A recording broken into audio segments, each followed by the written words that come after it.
GunsmithBeard here, and we're back with another gun video, and it's really good to see you guys. I know we have some new subs from last week to this week.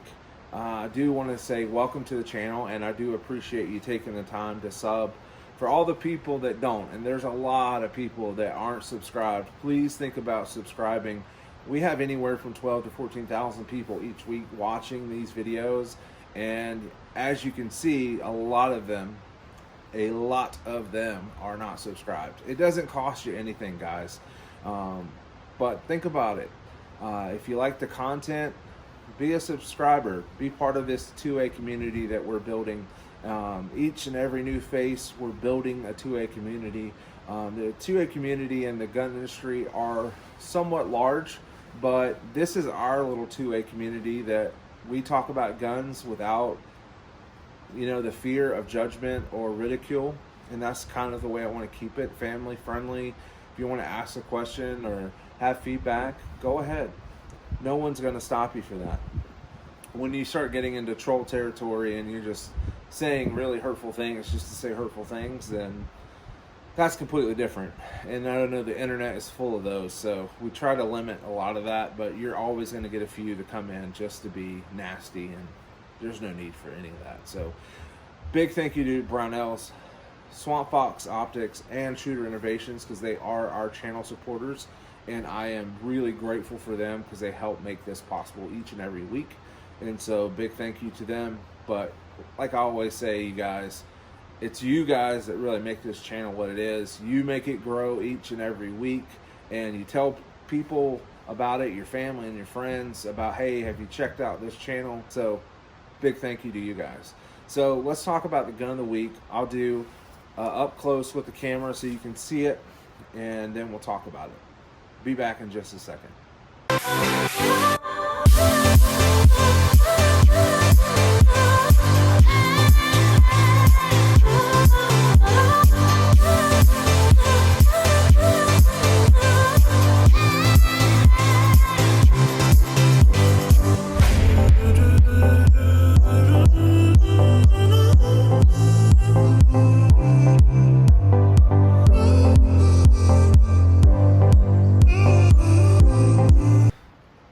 Welcome back, guys and girls. Let's talk about a Glock 34 really quick.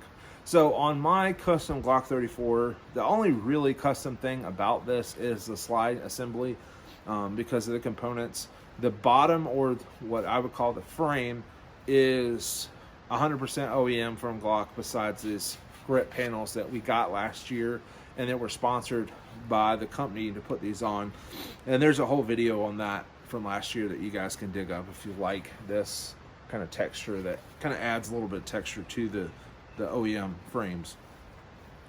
The biggest thing is, oh, and the parts kits is all OEM, nothing special on the bottom. But up top, we get into kind of a little bit of custom. The barrel and slide are from BROWNELLS. The paint is not, you cannot order it in wolf gray from BROWNELLS, so I painted mine. I refinished it, prepped it, and painted it with heat treated paint, so it will be oil and solvent resistant, but also be pretty rough and rugged. So this is a wolf gray color. I really like it. Turned out really well. The barrel is a match barrel by BROWNELLS. It is threaded, hence the break on the end, or compensator. It's a break, but just to appease some people, compensator break or whatever, that's what's on the end. It's made by KE Arms. It's one that I've had, and I just pulled it out of the toolbox and was like, let's see what this does, and actually it does pretty well. Now when it comes to compensators versus ported barrels, I'll dive into that really quick. I have a lot of buddies that's all they shoot is ported barrels, but they're also not running suppressors with ported barrels. I'm not saying it can't be done, so don't mishear me when I say that. I just mean when you have a ported barrel and it has substantial ports to relieve a lot of that pressure to work as a large break on the end of a gun, it robs a lot of that energy coming out. So when you run a suppressor on a heavily ported barrel, sometimes it doesn't reciprocate correctly, and you have misfeeds, and you'll have slides that aren't in full lockup, so the barrel is not in full lockup, so you'll have issues. Not saying you can't fix them with recoil spring weights and tuning the gun for that application. You can. It's just really tedious, and you may lose some reliability by diving into the weeds that deep. So next is the Optic and the irons. So let's talk about the irons really quick. I really do like them. I bought them because I've heard a lot of really negative comments about the company itself, but I was like, these irons look pretty good. And so they are suppressor height sight RMR style, which means if you're running an RMR optic, then you should be able to see the dot without it being insanely too tall or too short. These are Strike Industry, and again, suppressor height sights. They are steel. They're not plastic or polymer. If they were, I would not buy them, because the moment I try to use a sight pusher and hydraulically press them into the rear dovetail, it would snap. They just wouldn't work, especially after you paint something. The tolerances get a little tighter. So this had no problem even after paint. So I do like them. The only con I will say is your front sight screw.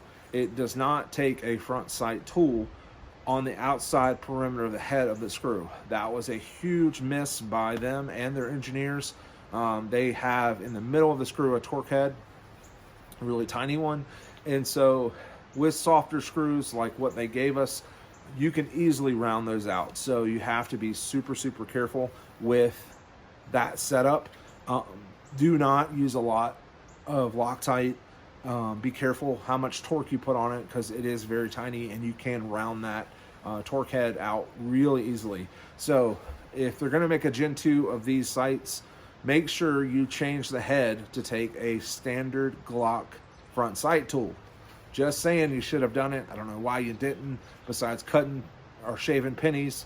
A lot of companies do that, and this is a big no-no.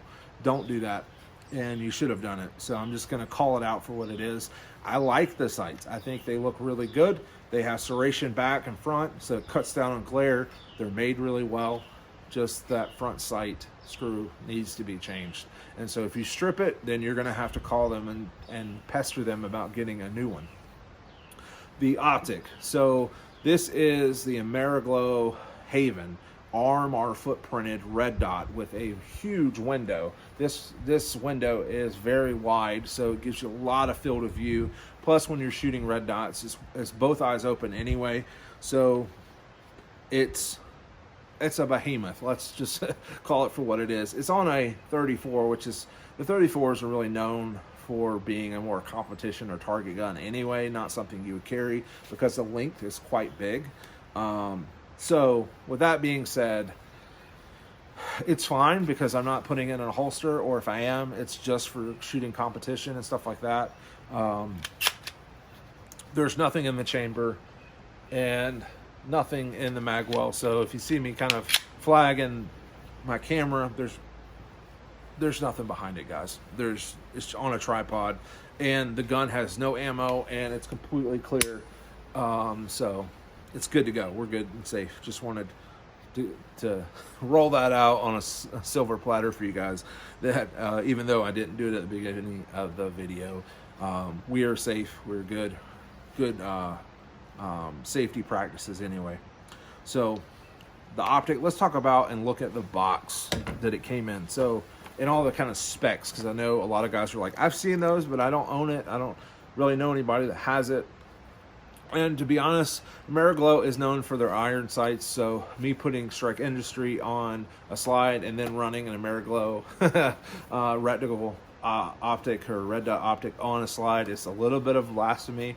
And so, but I do me, and I don't really abide by the rules. I kind of do whatever I want to do. But anyway, I like to try stuff out, guys.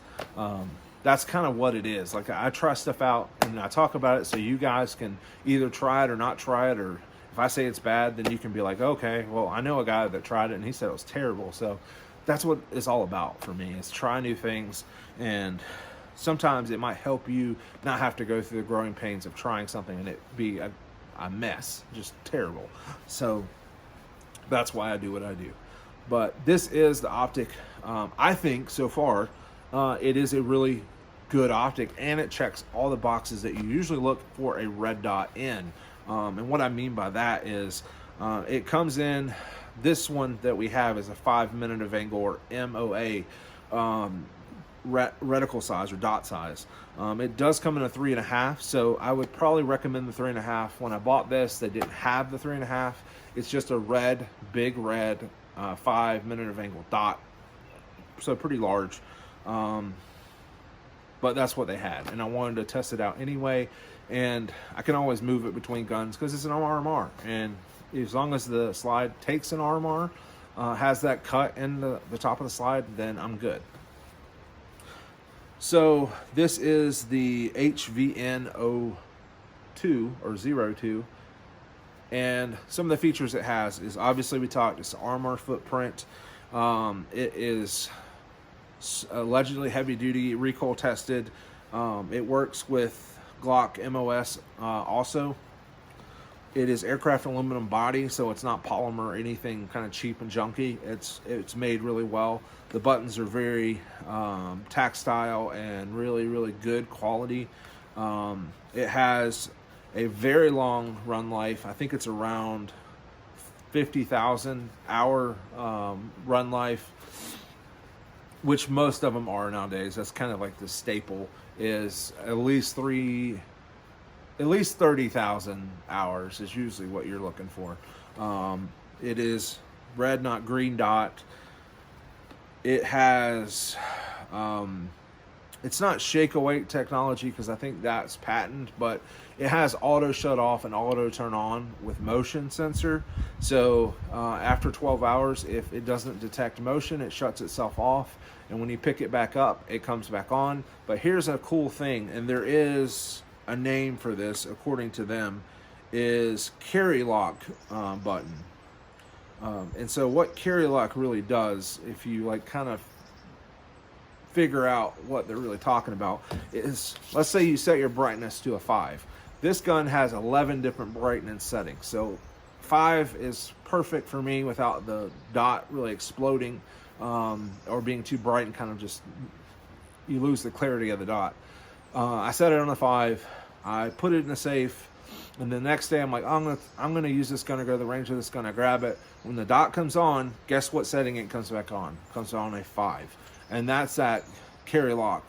So once you set the setting on, it comes back at, especially automatically, comes back at the same you left it. I hate when you have an optic and it turns off and then it comes back on some completely different brightness that you didn't want, didn't like, or whatever. I don't like that. I hate that feature.